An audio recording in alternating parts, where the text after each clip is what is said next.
I'm going to tell you one truth that no one else is going to tell you today. Like, okay, I'm going to use my own negotiation skills and let's get started here. Oh, you better watch. And what I see from teaching about 3,000 people every year from all around the world, Dutch people are direct only when that suits them.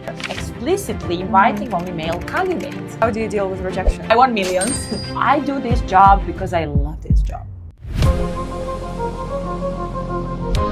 Ladies and gentlemen, welcome to Unit City Podcast.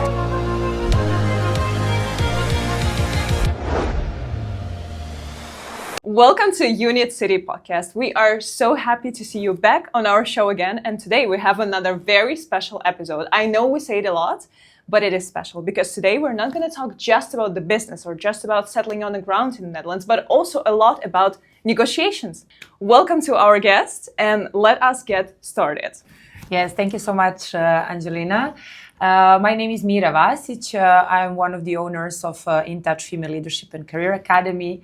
So I'm an entrepreneur living in the Netherlands for the past 10 years and before that 5 in Italy. So I consider myself a professional expat. You are definitely a professional entrepreneur and a professional expert. So 15 years in total living abroad. Yeah. Wow, this is a long way to go. How did you come up with the idea to, get going somewhere in the world, not just staying in your own home country? Yeah, well, actually, it was really interesting story. I've grown up, I was born and raised in Serbia. And by the age of 13, I survived 2 wars. And I thought that nothing in my life is going to be as challenging as that period of my childhood, of course. But then I went to study civil engineering. And I can tell you some of those mathematics exams, they left me really with a sleepless nights as well. But then I had this huge dream of having a world where we have no wars, where conflicts are solved at the table, at the negotiation table.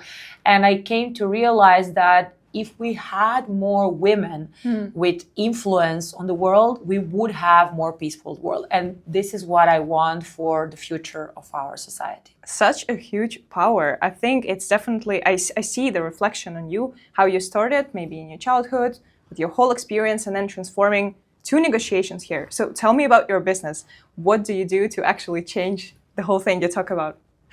Yeah, well, first of all, I struggled myself as well when I was working in big corporations, but then also when I became entrepreneur, especially if we take into account this expat component, right? So I struggled myself, and then I came to discover through the company where I'm currently a co-owner that business is actually a big game.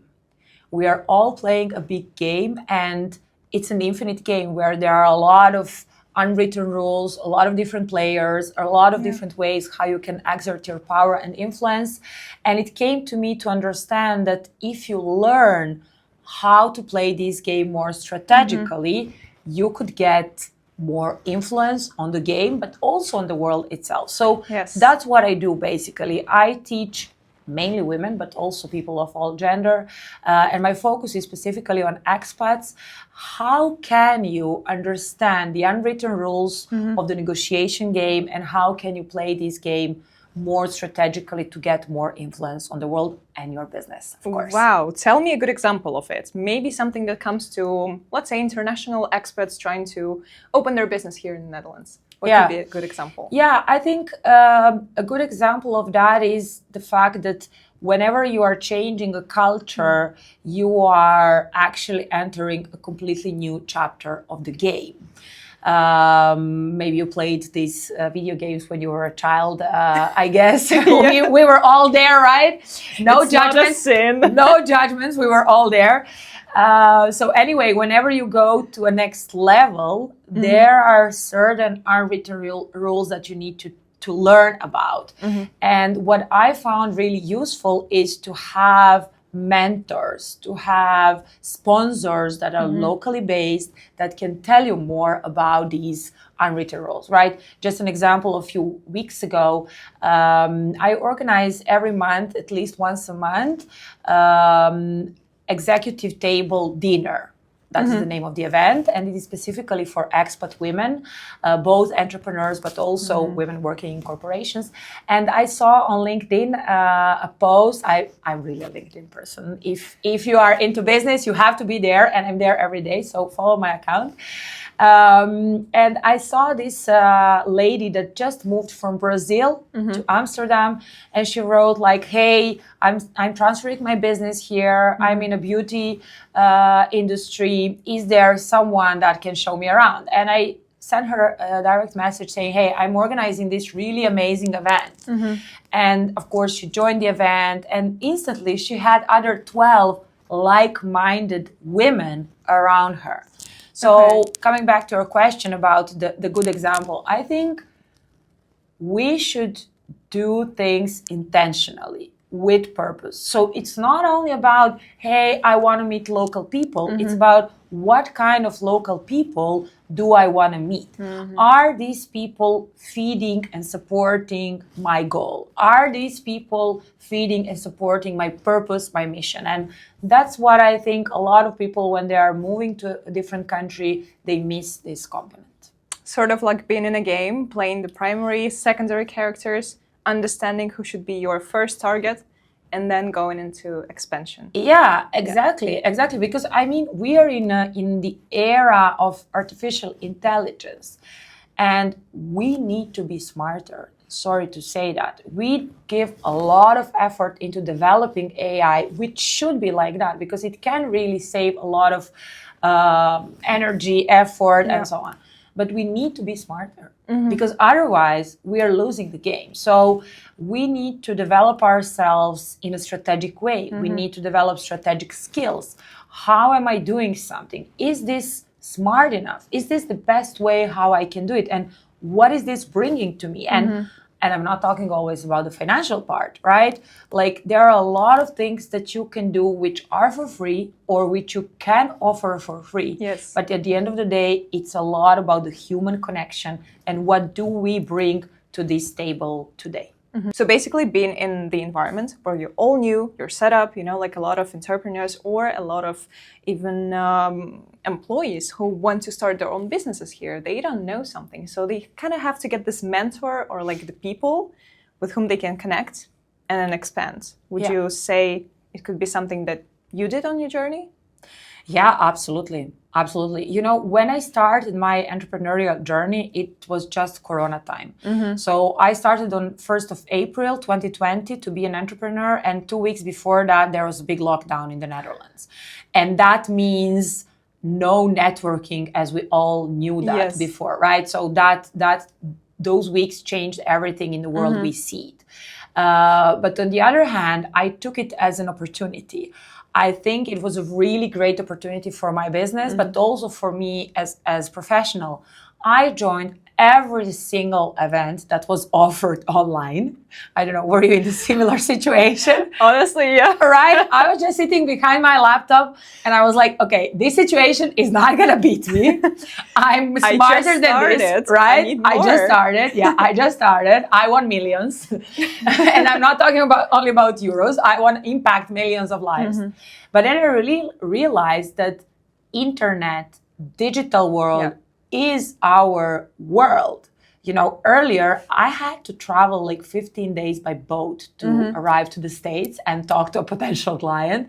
But nowadays it's literally one click away. So what I was doing during Corona, I found all possible events that were online for free. Most of them were some low cost events. I attended everything in the first 3 months, literally everything. But what that brought me is this skill of filtering quite quickly what works for me and what doesn't. But even more important, what works for my customers. Because if something is boring to me, it's also going to be... It's going to be 100% boring for my customers. So I do this job because I love this job. I enjoy so much in it. And I want that it's fun for me. And only then it can be fun for my customers. So that is the thing. On the beginning, but give yourself like a very limited deadline. Say like, I'm going to join everything for 3 months, for example, whatever months that is. But then during that process, you're going to reflect, you're going to filter, and you're going to make conclusions about what is worth actually of my time. Actually, just the same way how you described the game process. You know, let's say there is an adventure game and you need to know which tools you could use to actually, you know, get to the next level. I think that's the same here. So you would advise entrepreneurs to go ahead, pick everything they can at first and then filter it out. Is that correct? Absolutely. And that is one of the most important skills, I think, in being an entrepreneur is exploring, being creative, checking what works for you, what works for the customer, what works in States, doesn't work in the Netherlands. So you really need to, of course, collect the insights from your potential clients or clients, but also you really need to try it out, because you might have the best product that you can have in this world, but if no one needs that, then who are you going to sell it to? Exactly. No one is going to buy it. So what I always say, start quick, test even quicker. And that's the most important thing. And on that way as well, see and think, how can I do this more strategically next time? You know, like I'm going to give you an example. I started Expat Women's Network for 4th time now. That's 3 times that something, I don't want to say failed, but it wasn't mature as it should be. So in the entrepreneurship, it's really important about repeating something in a different form, in a different way, seeing how can we give a new life to this, how can we satisfy new needs of our customers as well. And that's the only way how we can stay relevant, actually. Absolutely. You talked about Dutch culture being different and also serving Dutch customers that could be different. What do you think about it? What could be like the main key challenges when it comes to Dutch culture and business Dutch culture? Yeah, I have to say that the Dutch people were the first one who told me, you are too direct. Really? Yes. And all blogs that I could read or YouTube videos that I could watch before moving to the Netherlands were saying, Dutch people are very direct. So, and they are. And they are. You were too direct for them. And they are. But I was apparently too direct for them. I'm going to tell you one truth that no one else is going to tell you today or nowadays. Dutch people are direct only when that suits them. When it doesn't suit them, they will say, oh, you're too direct, or oh, that is too much, or oh, you are too rude. So that is something that I found very difficult to navigate with. And I choose my battles, you know. Some days I decide to play along with the game. Some days I decide to ignore the game and not participate in the game. And I think at the end, that is the fact. I really love Mel Robbins. I adore and endure everything that she speaks about. And her let them theory, I think it's really beautiful. And we can absolutely use it in this context. So what Mel says is just let them be surprised, let them be disappointed, let them be shocked, but then let me take responsibility for what am I going to do. And that's the principle that I really try to embrace, especially in the last year. And it brings much more peace to my mind. Again, negotiations. So how do you decide when you let them be? How do you decide when you, talk and say something back? You have any tips?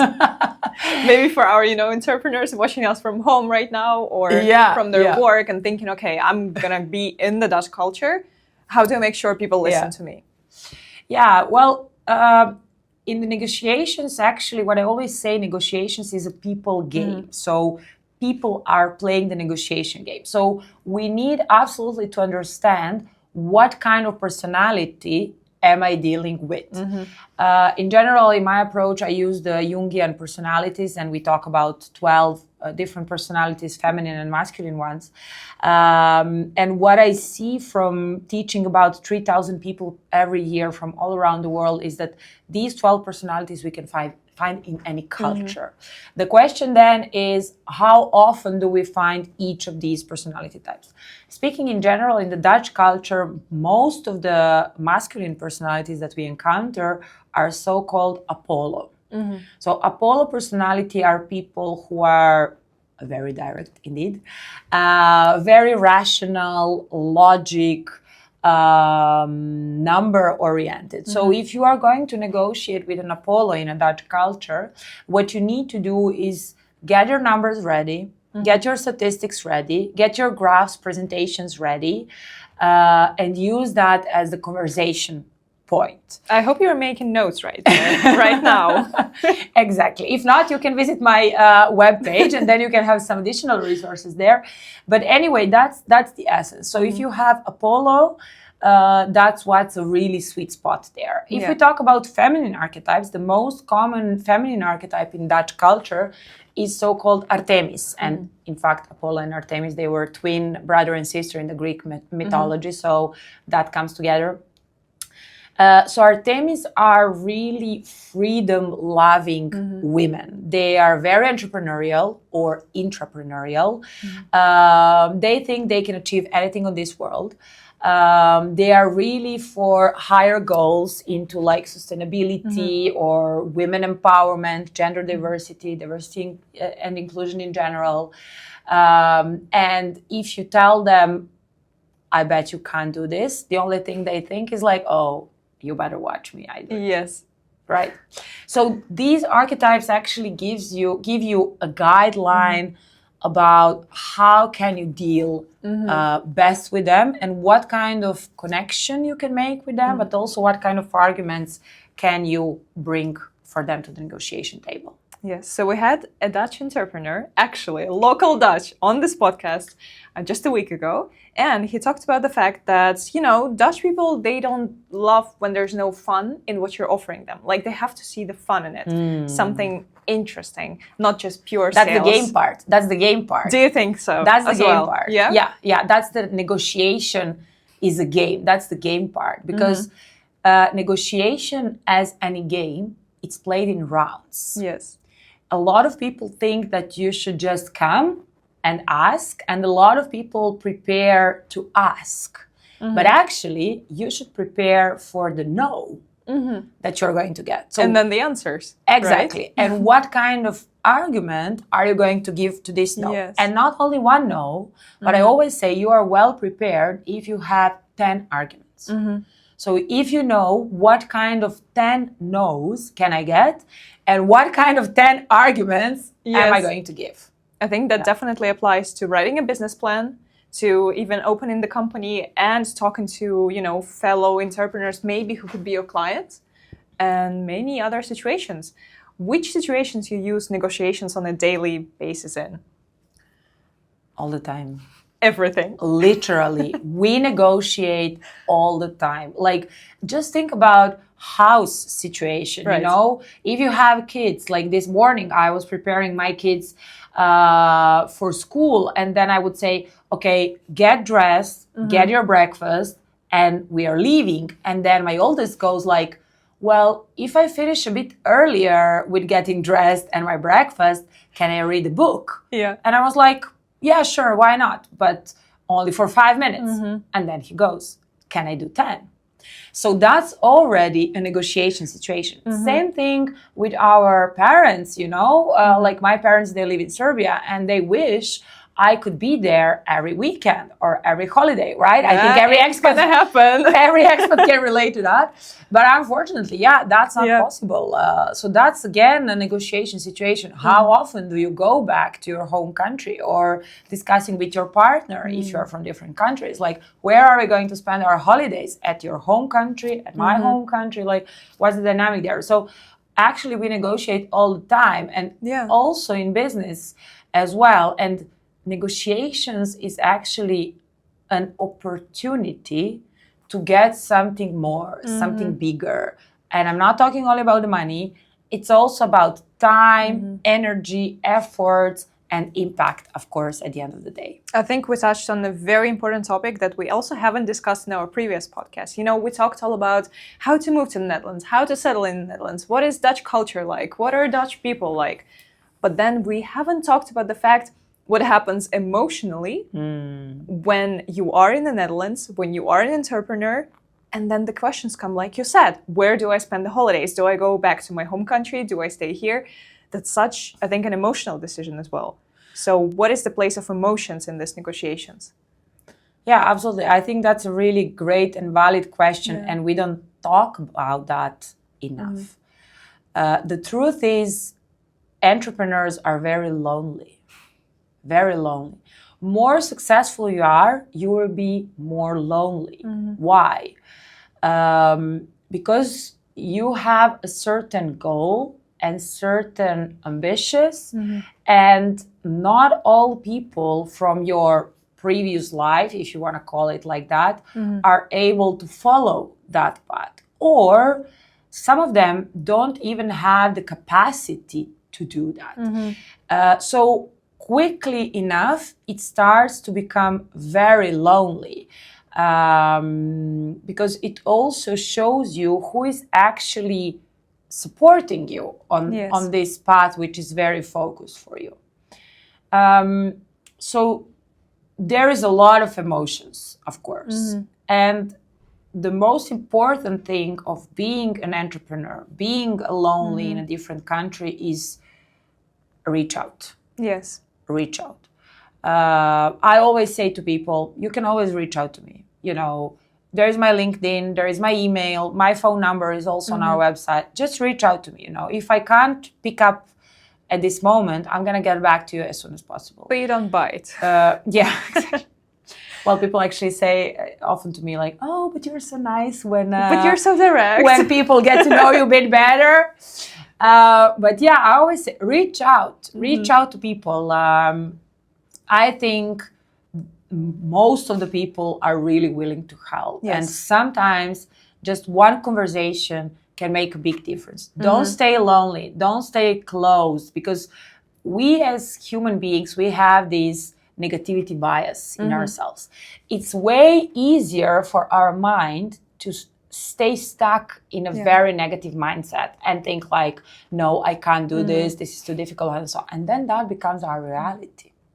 But as soon as we manage to change our own mindset and think more in terms of solutions and in terms of possibility, then that becomes our mindset. But of course... we choose it first here. Yeah. And then it goes in the life. Yeah, but it's very difficult to do it alone, of course. Absolutely. I think you have to be prepared that when you move abroad, even if you move with your partner, with your kids, with your family, it's still going to be new city, new town, new country. Everything is new people. And as you said, reaching out makes the whole big difference. Also, turning back to the game point, you could choose to either follow the game of moving abroad with someone, like with an agency, with a friend of yours, with an advisor, or you could choose to do it alone. And then it might be even harder emotionally, because there's nobody on this journey to really help you.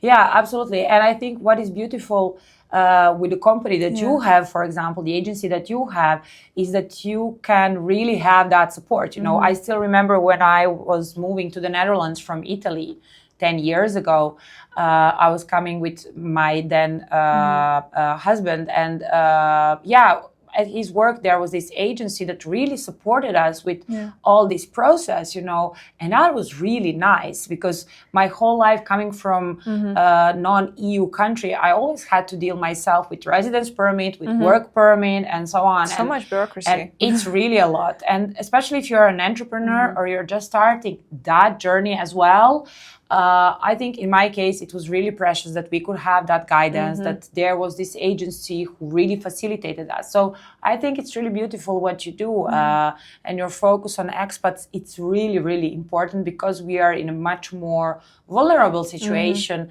than local people. So thank you for your work as well. It's definitely, I just want to comment on it. We really believe that cutting through this bureaucracy and making things simple is what you need, is what you need to move here to the Netherlands, is what entrepreneurs need to start their business here.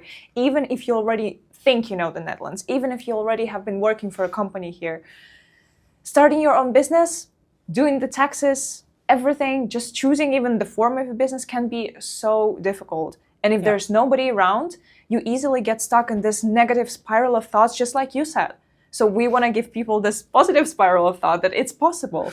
It's actually good and it can happen. Absolutely. Yeah. And what also helped me, for example, when I started to be entrepreneur, my first year, I had this freelance company, right? So I was this like eenmanszaak in the Netherlands. And of course, I was doing all my taxes, everything by myself. But then when I started the BV, which is a private liability company.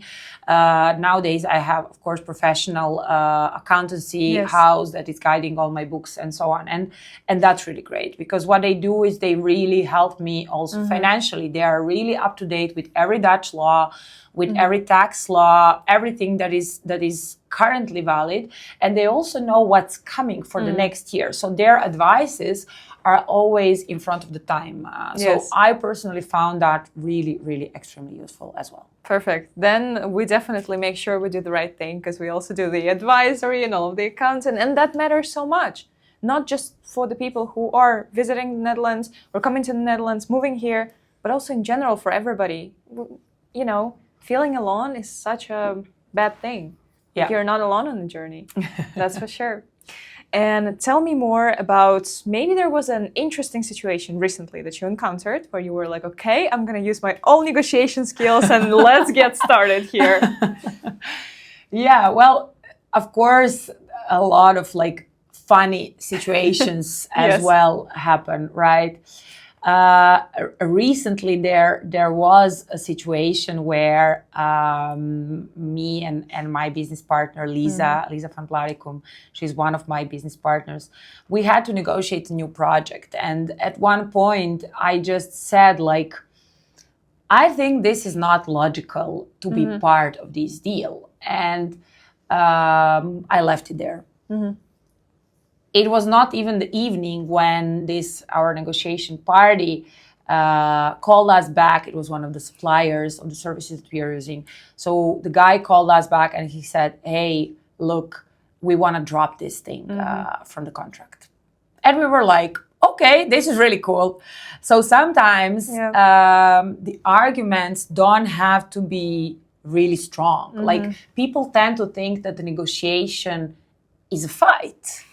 But it is not. It is not, right? It is not. Yeah. And more you see it as a game, more fun you will have it. Like, I love negotiations. Like, for me, it's really like, it's so exciting. Every time I'm so excited. I think we could all see it from the screen. Right? Here.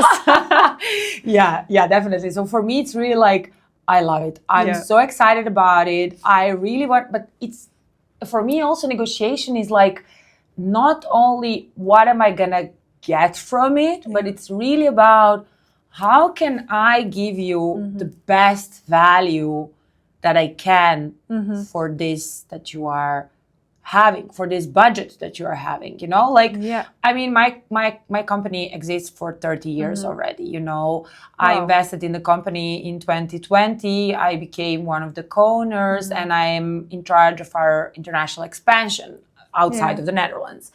But what really, so because we have such a long history, we have so many products, so many services, and many price ranges. You know, we have everything starting from, I think our cheapest product is like $595 up to, I don't know, 100K, something like that. So it's a really big range. So what I always say, we have to see what are your needs as a client, what is your current budget, why do you want to have this, and how can we best respond to that in our own capacity.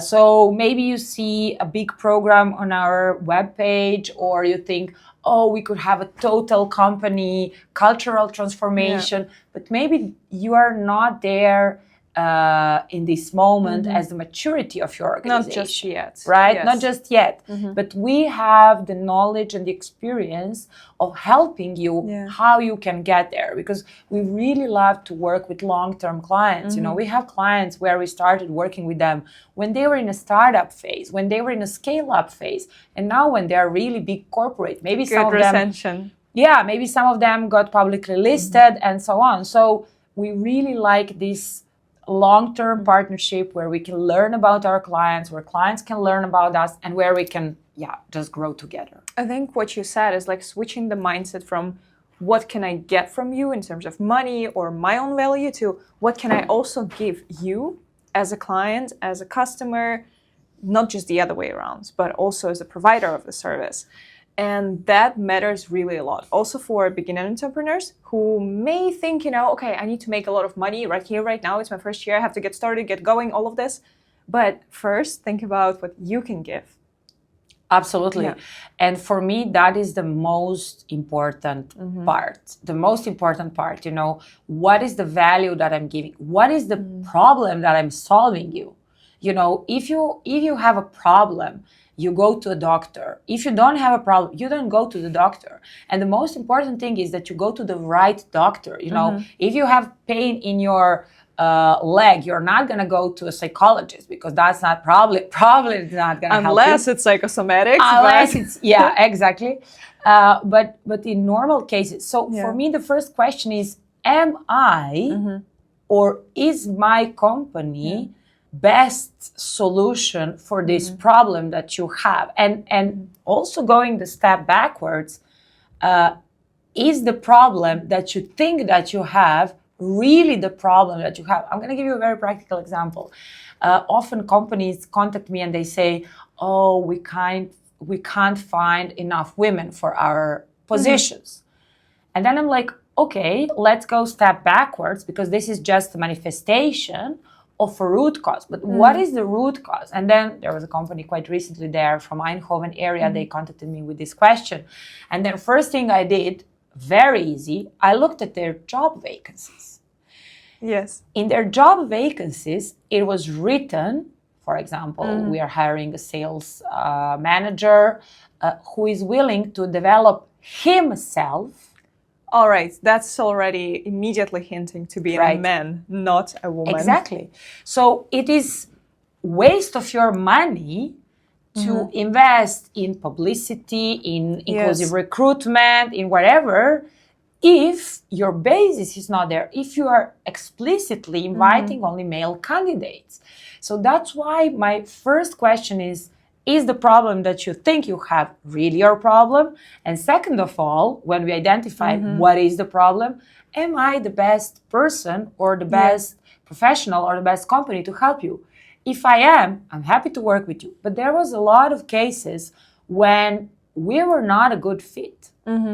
We were simply not a good fit because we are not the best knowledgeable company on this topic. So then I'm more than happy to recommend someone from my really wide network who can really help you.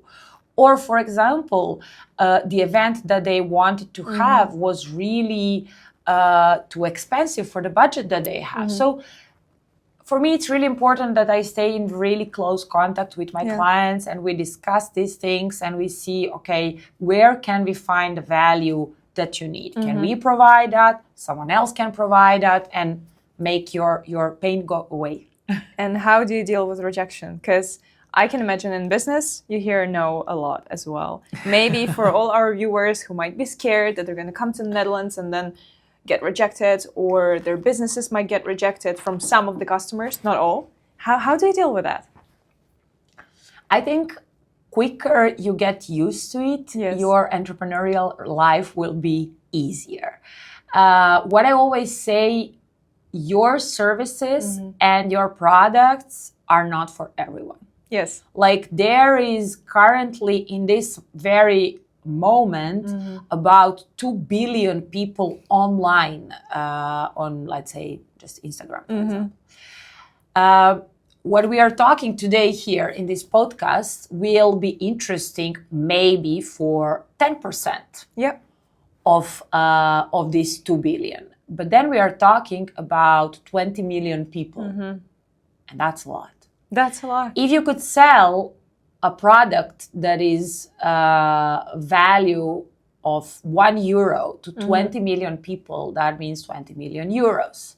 So you don't want to target and you don't want to speak to 2 billion people, but you want to, that 90% will say no out of them. But well, some of them are toddlers as well. I don't think they will buy your product. So I hope toddlers are not online on Instagram. But anyway. Anyways, these times are crazy. We don't that's know. true. That's true. But the point is, you want to find yes people. Yes. And maybe people. Because maybe people... You can still talk, convert, you can negotiate. Right. Yeah. But the no people... they are just waste of your time, but very useful information. Yes. Very useful information, because that's how you learn about your clients, about your potential clients, and you know, okay, this category is not there. One of the very interesting examples that happened already a couple of years ago, I was contacted by a maritime company here from Rotterdam, and they approached to me and they say, hey, Mira, can you give a unconscious bias workshop at our company? It was deep Corona time, so everything was online. And I said, yeah, sure, of course. This is the price. This is the investment that I asked for it. And they were like, oh, wow, this is way too expensive for us. We can't afford that. And I was like, okay. Yeah. This is the quality that we guarantee. This is the price. That's it. I wasn't really in the mood to negotiate at that point, I have to say, because I know that they have really huge revenues and very little women at their company, and that they invest very little at this topic. And I think companies really need to invest more. You have to put your money where your mouth is. Anyway, so I said, yeah, okay, I'm really sorry. Maybe next time. So they contacted me after 6 months and they said, hey, Mira, you remember when we didn't accept your offer? So in the meantime, we had a workshop by one other professional and it went all wrong. It was a complete disaster. We had 90 participants. Everyone got so mad. The workshop was given with a very toxic tone towards men specifically. It was very bad feminism exercise. And they said, we need to fix this. Are you still available? And I said, yeah, sure, of course. I'd be happy to give a workshop. But the price has gone up for 25% now. And they said, sure, no problem. You know, but this is a good example that when you have a serious pain and the cure is in front of you, nothing is expensive. And yeah, so I did this workshop and it was really great. We had fantastic feedback. Everyone was really happy with it. Participants were happy. It was a good conversation and the organizers were really satisfied. So I believe what sometimes I've heard one person saying this, our services are not expensive. They're costly. Expensive service is when you pay something and you don't get the value that you were thinking to get. But our services are costly, which means they cost a certain amount, but you also get a certain result, which is of very, very high value.